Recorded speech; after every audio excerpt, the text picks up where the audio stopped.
Hola a todos, bienvenidos a este video en el cual se va a hacer un resumen del proyecto final de física estadística del tema superconductores. Así que comencemos. Lo primero que tenemos que entender es la fase las fases del superconductor. Este diagrama de fases es del superconductor de los superconductores tipo 1, en los cuales se modelan a través de la teoría BCS. En estas investigaciones se tuvieron en cuenta los superconductores de tipo 2 que corresponden a superconductores compuestos de varios elementos. En este tipo de la teoría BCS modela perfectamente los superconductores con elementos formados por elementos puros. Entonces, nosotros tenemos este diagrama de fases que depende de un campo magnético externo y de la temperatura crítica. Nuestro objetivo va a ser entender de una manera manera bastante intuitiva y no tan profunda cómo se relacionan estas magnitudes para dar pie a este comportamiento, a este diagrama de fases, en el cual la fase superconductora va a estar determinada por el área bajo la curva y la fase normal, por decirlo de alguna manera, va a estar por encima, desde la curva. Para ello, pues introducimos un modelo básico de lo que es la teoría BCS. Entonces, para ello tenemos el mar de Fermi, que nos marca del material que nos marca una temperatura. Y adicionalmente tenemos otro rango que va a estar determinado por la temperatura, la energía de Fermi, más la energía máxima que puede ofrecer la frecuencia de Debye. Ya vamos a explicar por qué esto es importante. Pero básicamente en esta región va a suceder un fenómeno y es que se van a formar parejas de Cooper. ¿Qué son las parejas de Cooper? Son electrones que están que se atraen mutuamente y mantienen una distancia entre sí. Ahora, pero ¿cómo se produce esa atracción entre ellos? Ya que pues son electrones, ya que los electrones pues son de mismas cargas, por lo cual por el potencial de Coulomb deben tener un potencial repulsivo, un campo repulsivo. Sin embargo, cuando tenemos en cuenta las interacciones de fonón-electrón, que es básicamente tener en cuenta las interacciones con la red cristalina y que estos iones del material se van a ver atraídos por los electrones, se va a generar un apantallamiento del potencial de Coulomb por estas cargas positivas y va a permitir que haya una posición de equilibrio en la cual se conserve una distancia entre los electrones. Esto va a hacer, esto permite que se generen estas parejas de Cooper y se genera y además se, con- se lugar a un comportamiento de superfluido, un comportamiento condensado que da lugar a un superfluido y que se puede entender como que un superfluido es básicamente un material un fluido, valga la redundancia, con viscosidad igual a cero, y se puede entender en el caso homólogo de superfluidos o superconductores como un material, como que los electrones forman un fluido que fluye, valga la redundancia, a través de la estructura del material sin disipación, sin perder energía, lo que da lugar a la resistividad cero y las corrientes permanentes. Pero, ¿cómo podemos estar seguros de que esas parejas de Cooper se van a formar? Bueno, sabemos que se pueden formar, pero no tenemos una idea clara de por qué de cómo justificar que se van a formar. Bueno, esto es aquí, que la frecuencia de hoy, efectivamente, este rango es la frecuencia máxima de la oscilación de los fonones. Y pues nosotros sabemos que por la teoría de Wave, que pues cuando superamos esta frecuencia de Wave, pues estos fonones no van a seguir oscilando más, sino que sencillamente se rompe el modelo y se puede entender como que esta es la frontera en la cual si los electrones necesitan más energía para poder mantener sus propiedades, como vamos a ver ahorita, se va a romper la fase superconductora y vamos a entrar a la fase pues normal, por decirlo de alguna manera. Bueno, entonces nosotros tenemos lo que estábamos ahorita. ¿Cómo vamos a saber que efectivamente se va a dar lugar a las parejas de Fermi? Entonces nosotros vamos a mirar la estabilidad estadística de las parejas de Cooper. Para más detalles sobre estas afirmaciones, bueno, se puede revisar estas referencias. Entonces nosotros tenemos que la energía del mar de Fermi es altamente degenerada. ¿A qué nos referimos con esto? En la referencia se habla que esta energía que yo puedo añadir o restar fermiones al mar de Fermi y el potencial va a seguir siendo el mismo.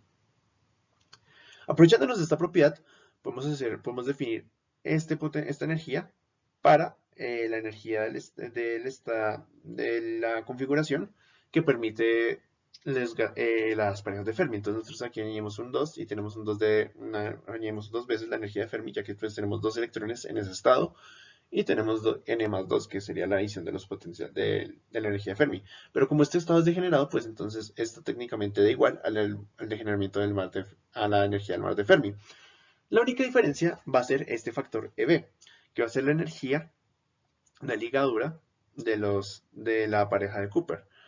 Como ese va a ser el único término que está en la energía, y aparte este término es negativo, está restando la energía, pues esto significa que el estado con la configuración con menor energía es la configuración con pares de Cooper. Y como tiene menor energía, se puede justificar por los pesos de Boltzmann que va a ser más probable que la configuración que tiene más energía, que va a ser el degeneramiento que va a ser el mar de Fermi sin pares de Cooper. Así podemos, y como descubrimos, ya sabemos que existe un sistema para que esas parejas de Cooper se formen, pues efectivamente, y que son estadísticamente más probables que el mar de Fermi por sí solo y ya, pues podemos decir que efectivamente las parejas de Fermi se van a formar, y las parejas de Cooper se van a formar, y se va a dar lugar a ese fenómeno. Otro fenómeno clave para entender esta teoría es el gap de energía, que se entiende como la energía necesaria para romper las parejas de Cooper. Esta energía es bastante importante porque al romper las parejas de Cooper, pues rompemos el estado de superfluidez y por ende rompemos el estado de la fase superconductora. Por lo cual, nosotros analizando este gap de energía, podemos hallar los campos magnéticos críticos y las temperaturas críticas. Entonces, pues analicemos ese gap de energía. De la bibliografía 2, obtenemos esta gráfica en función de cómo evoluciona el gap de energía en función de la temperatura. Y podemos ver un comportamiento muy curioso. Notemos que a medida que nos vamos acercando cada vez más a la temperatura crítica, empezamos a observar que el gap de energía comienza a decrecer hasta que llega a 0, cuando T es igual a T crítico. ¿Esto cómo se puede interpretar? Se puede interpretar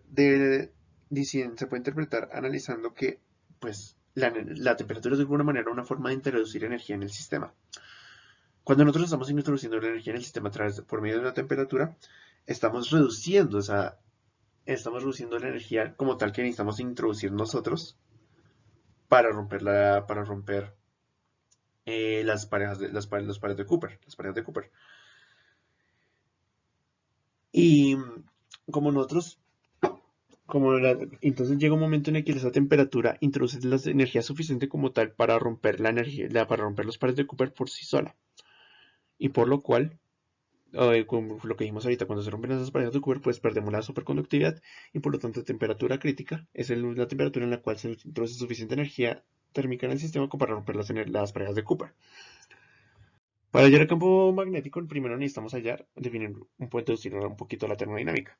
Entonces nosotros definimos esta energía E sub K como estos parámetros, donde este parámetro epsilon se puede obtener como una energía cinética del sistema y pues pues es la energía gap al cuadrado, que se puede entender como la energía potencial debido a esa interacción de parejas de Cooper, el potencial que tenemos ahí debido a esa interacción. Reemplazamos este EK en la distribución de Fermi, Dirac, pues, y ahí y hacemos las relaciones termodinámicas, pues llegamos a que tenemos estas curvas para estudiar. Es interesante ver que la entropía en el gas, en el estado superconductor y la energía son menores. Son menores en el estado superconductor, pues la entropía se puede entender como que al estar en un estado con menos configuraciones, por decirlo de alguna manera, ya que pues para poder tener un estado superconductor se requiere pues que los electrones no colisionen de una manera tan caótica, por decirlo de alguna manera, con los iones de la red cristalina. Entonces eso es una reducción de los estados disponibles para obtener correspondientes con el macroestado, con el estado de superconductividad, contrario con el estado normal que pues se permite ese tipo de choques. Y como nosotros analizamos anteriormente, por eso de Boltzmann, pues la energía también es menor que la energía en el estado normal. Analizando las energías libres, nosotros podemos observar que aquí tenemos que esta brecha entre la energía normal y la energía y la energía libre del superconductor es proporcional al campo magnético externo. ¿Y esto por qué se puede relacionar de esta manera? Porque nosotros sabemos que esto por ley de Faraday, cuando nosotros introducimos un campo magnético externo al material, un material conductor, se va a inducir una corriente eléctrica que se va a poner al cambio del material, al campo eléctrico que está siendo inducido, ¿cierto? Que está cayendo sobre el material. Entonces, nosotros al tener corrientes permanentes, pues esa corriente, cuando nosotros metemos el superconductor en un campo magnético, eso va a inducir unas corrientes que van a cancelar el campo magnético externo. Y como son corrientes permanentes, pues entonces se va a permanecer ese campo magnético que va, a contrarrestar las líneas de campo externo. Pero como eso como eso depende también de la corriente, eso va a generar una corriente inducida, pues es una manera de meter energía en el sistema. Y recordemos que si metemos energías por encima de la frecuencia de Debye y que produzcan en el sistema, en la red cristalina, frecuencias mayores a la frecuencia de Debye, pues sencillamente el sistema se rompe y tenemos una fase normal. Se rompe la superconductividad. Y tiene sentido porque a medida que estamos aumentando la temperatura, este campo magnético crítico va reduciéndose cada vez más. El único caso exótico, por decirlo de alguna manera, es el caso de la capacidad calorífica, que tiene una dependencia con la segunda derivada con respecto a la temperatura de la energía de gap. Y esto genera eso genera este cambio tan abrupto aquí en T igual crítico, porque nosotros tenemos, porque efectivamente la segunda derivada hace que esto crezca muchísimo, pero cuando nosotros llegamos a la temperatura crítica se rompe la superconductividad. Por lo tanto, entonces pues la capacidad calorífica del superconductor, pues al romperse la superconductividad debe coincidir con la con la capacidad calorífica del estado normal. Por lo tanto, se obtiene esta discontinuidad que es bastante interesante desde el punto en el estudio de los superconductores. Y esos serían a grandes rasgos los elementos a destacar en la investigación. Muchas gracias por su atención y hasta la próxima.